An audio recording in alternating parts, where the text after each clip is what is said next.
Kalau ini ya maksudnya bahasa bakunya menurut definisi dari luar sananya gitu, menjelaskan bahwa pengurangan dampak buruk narkoba artinya intinya sih memutus mata rantai penularan HIV.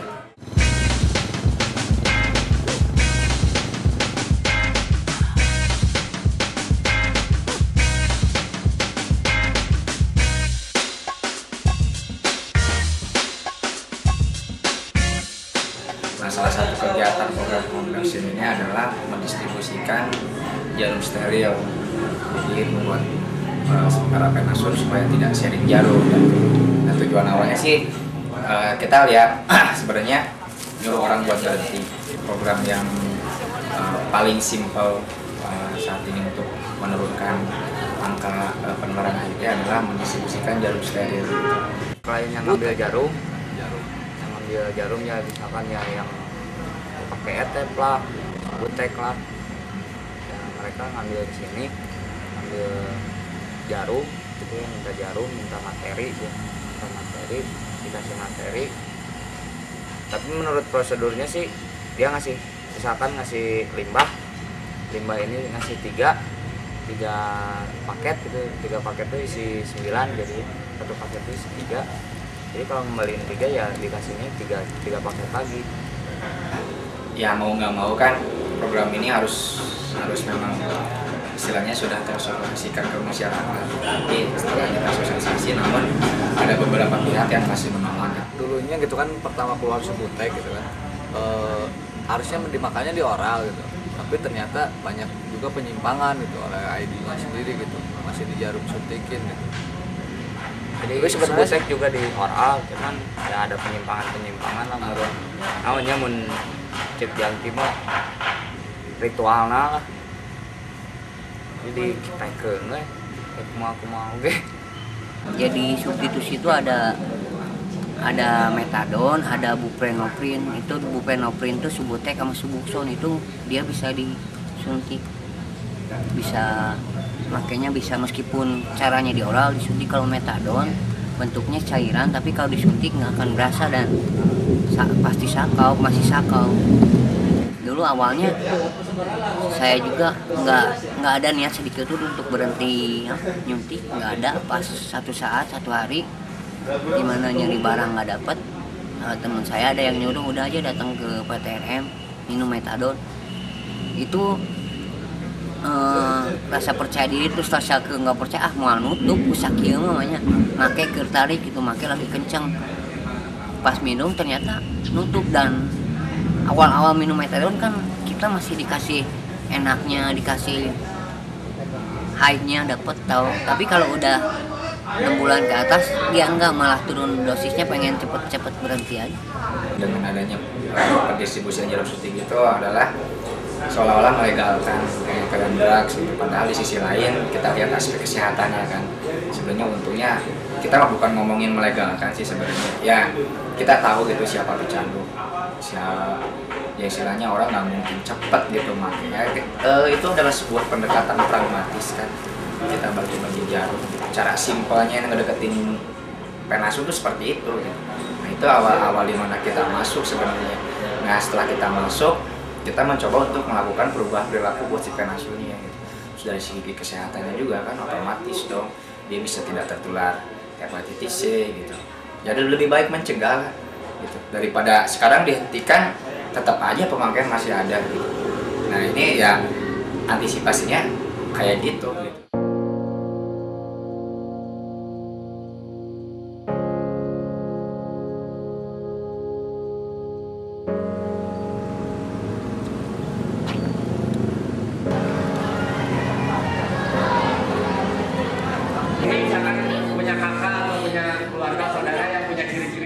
Ya sebenarnya penting juga untuk menyadarkan masyarakat.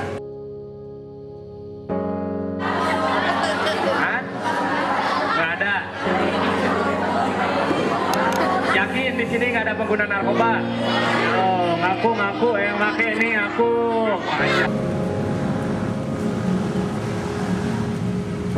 Saya awal mulai pakai narkoba itu dari kelas 4 SD.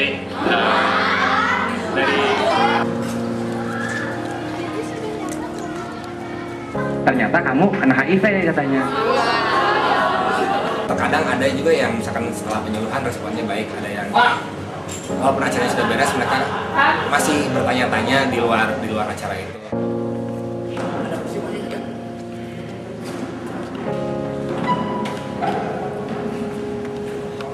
Berapa orang warga binaan yang ada di seluruh lapas di Indonesia?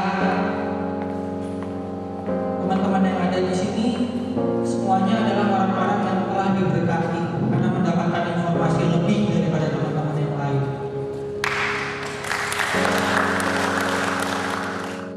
Penjara ini juga merupakan fenomena yang bermasalah bagi pengguna nafsa di Indonesia gitu, karena meskipun alat hukumnya ya Undang-Undang Nomor 22 tahun 97 dan Undang-Undang Nomor 5 tentang psikotropika juga ada.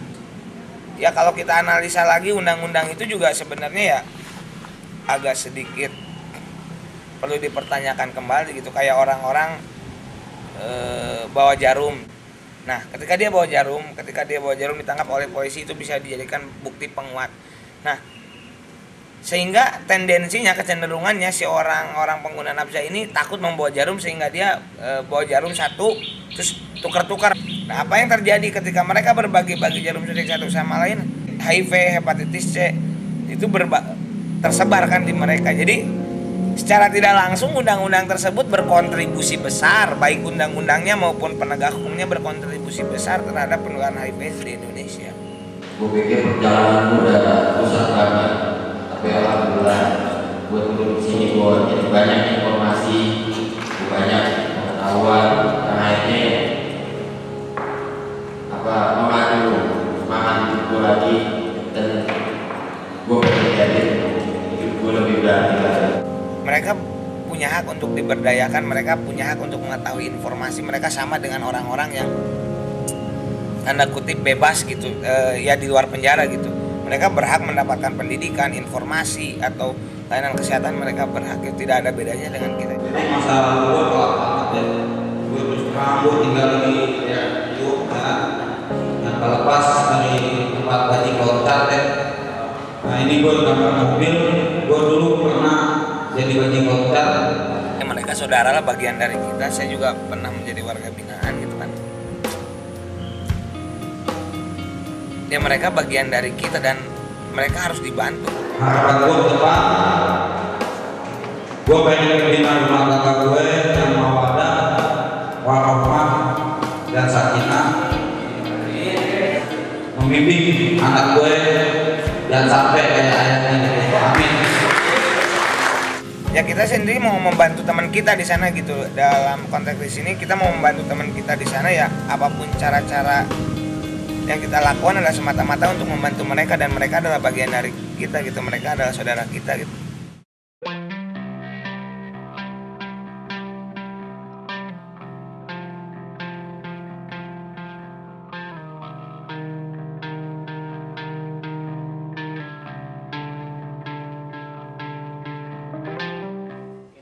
Ya kita berpikir kan Bandung ini kotanya kreatif gitu, maksudnya gue juga nggak mau hanya medianya itu kampanyenya tuh misalnya talk show gitu kan. Gue juga pingin, karena memang kebetulan suka pada di sini juga ya, teman-teman di Muda Altering sekarang juga suka pada ngeband gitu. Jadi akhirnya kita berpikir bahwa yang itu sekalian ngeband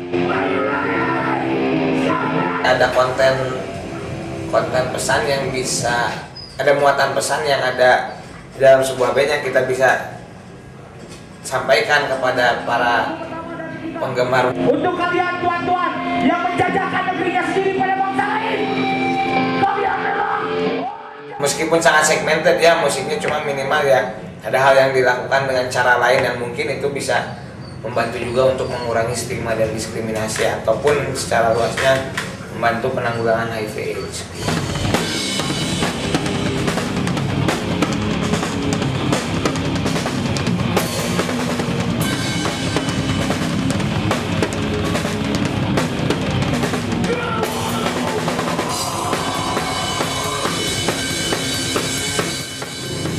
Nah, di diakui dan lebih plong juga gitu. Gue bisa mengekspresikan apa nilai-nilai ideal dalam hidup gue, apa umpatan-umpatan yang mungkin bahkan itu bisa diambil sebagai sebuah nilai ideal bagi seorang Ginan.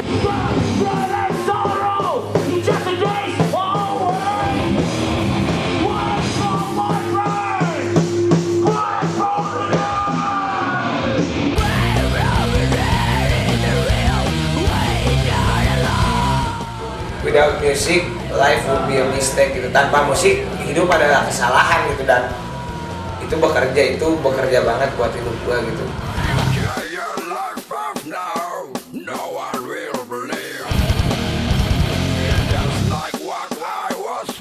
Ya minimal ada beberapa hal yang memang gua bisa ekspresikan di sini.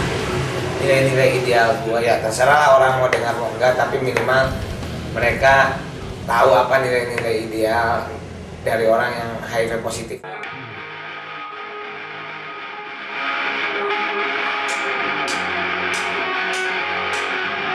Rumah Cemara adalah tempat untuk berekspresi. Jadi ya apapun jenis musiknya, apapun olahraganya, apapun atau orientasi seksual ataupun ideologi politiknya, ya bebas kamu selama merasa itu benar ya silahkan lakukan. Karena kita punya pemikiran bahwa manusia bisa mengatur dirinya sendiri gitu, dalam artian ya selama tidak menyakiti orang, selama tidak membuat orang sakit hati atau ya silakan saja, kita bebas aja mau jungkir balik atau istilahnya makanin rumput di Rumah Cemaranya karep teh gitu, selama tidak merugikan orang ya silakan saja.